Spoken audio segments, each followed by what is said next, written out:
Good morning दोस्तों। 7 जनवरी 2023 की current affairs में आपका स्वागत है। इसमें आपको मिलेंगे राजस्थान के करंट के शानदार क्वेश्चन। पहला प्रश्न है, स्काउट गाइड की नया ड्रेस कोड कौन सा है? स्काउट गाइड का नया ड्रेस कोड है स्काई ब्लू शर्ट व navy blue pant. Scout guide के 116 साल के इतिहास में दूसरी बार ड्रेस कोड चेंज किया गया है। जैसे आप स्कूलों में जाते थे, आपके स्कूलों की ड्रेस बदल दी जाती थी, नीले रंग की शर्ट कर दी जाती थी, नीले रंग की पैंट कर दी जाती थी, उसी प्रकार स्काउट गाइड की भी ड्रेस कोड बदल दिया गया है। स्काई ब्लू आकाश के रंग की तो शर्ट होगी और नेवी ब्लू पैंट होगी। आरबीआई का गवर्नर जो चर्चा में इसलिए है, उसने दक्षिण एशिया के जो देश हैं उसमें रुपए से कारोबार करेगा, यानी दूसरे देशों में भी हमारे रुपए को परचम लहराएगा। इसलिए आरबीआई का गवर्नर, जो कि वर्तमान में मिस्टर शक्तिकांत दास है, इनके पास जो शक्ति है वो देश में प्रधानमंत्री के अलावा किसी के पास नहीं है। सबसे जो लक्ष्मी की पावर है, पैसों की पावर है, वो शक्तिकांत दास के पास है। पैसों की शक्ति रखते हैं शक्तिकांत दास, इसलिए इनको आरबीआई का गवर्नर बनाया हुआ है। स्काउट गाइड संगठन के निदेशक कौन है? स्काउट गाइड का जो सम्मेलन रोहटपाली में किया जा रहा है, जम्बूरी का आयोजन किया जा रहा है, उसमें जो हमारे इसके निदेशक पधारे हुए मिस्टर राजकुमार, डॉक्टर राजकुमार कौशिक। राजकुमार स्काउट गाइड संगठन पर राज करते हैं और इन्होंने जिस प्रकार राजकुमार होता है, राजकुमार विभिन्न प्रकार की गतिविधियां करता है, लड़ाइयों में नए नए कौशलों का विकास करता है, नई गतिविधियां सीखता है। स्काउट गाइड का संगठन का निदेशक भी डॉक्टर राजकुमार कौशिक को बनाया हुआ है। राजस्थान समाज कल्याण के बोर्ड के अध्यक्ष जिसने एक नई योजना को लागू करने का प्लान भेजा, जो पीरियड टाइम में होता है महिलाओं का, उस टाइम में महिलाओं को वर्क फ्रॉम होम की घोषणा लागू करने का विचार कर रही हैं। ये मिस्टर डॉक्टर अर्चना शर्मा महिलाओं के लिए बहुत अच्छी योजनाएं चालू कर रही है ताकि वो समस्याओं से परेशान नहीं हो। डॉक्टर अर्चना शर्मा समाज कल्याण बोर्ड अध्यक्ष राजस्थान, इनके लिए तो आपको दोस्तों एक बार तालियां बजानी चाहिए। महिलाएं हैं, महिलाओं को तो बहुत खुश होना चाहिए। इनके लिए डॉक्टर अर्चना शर्मा, बहुत अच्छी योजना लागू की जा रही है राजस्थान सरकार में। यदि सब कुछ सही रहता है तो राजस्थान समाज कल्याण बोर्ड के द्वारा इस योजना को चालू कर दिया जाएगा। शाकंभरी माता का महोत्सव बनाया गया। शाकंभरी माता जो हमारी देवी माता है, जो कि आराध्य देवी है, वो स्थित है उदयपुर वाटी झुंझुनू में। झुंझुनू में शाकंभरी माता का मंदिर है। शाकंभरी माता का महोत्सव बनाया गया है बहुत शानदार तरीके से।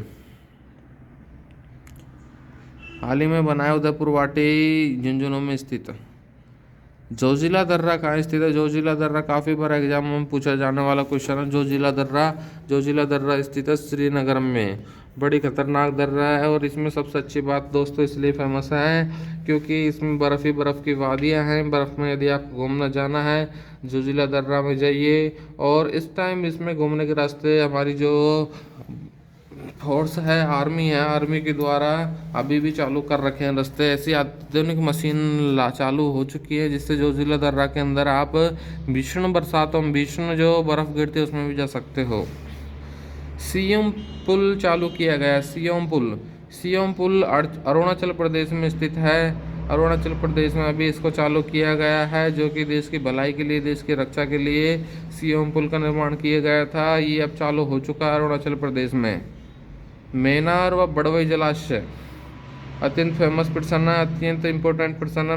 मेनार व बड़वई जलाशय जहाँ पे विदेशी पक्षी आए हैं, प्रवासी परिंदे आए हैं। मेनार मतलब मेवाड़ भी बोल सकते हैं। मेवाड़ का जो जलाशय है तो उदयपुर में स्थित है। दोनों जलाशय नया पर्सन है दोस्तों, याद रखने के लिए अत्यंत जरूरी है। मेनार व बड़वई जलाशय।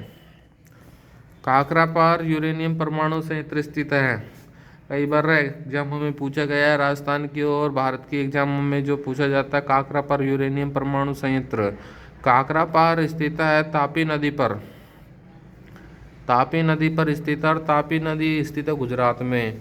गुजरात के तापी जिले में स्थित है काकरापार यूरेनियम परमाणु संयंत्र। हाल ही में इसमें बड़े जोर शोर से बड़े स्तर पर बिजली उत्पादन का कार्य चालू किया जा रहा है, इसलिए यह चर्चा का विषय काकरापार यूरेनियम परमाणु संयंत्र गुजरात के तापी जिले में।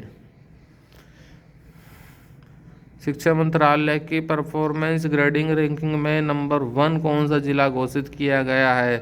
तो नंबर 1 जिला सीकर की जो शिक्षा परफॉर्मेंस ग्रेडिंग है नंबर 1 है, पढ़ने के मामले में और पढ़ाने के मामले में।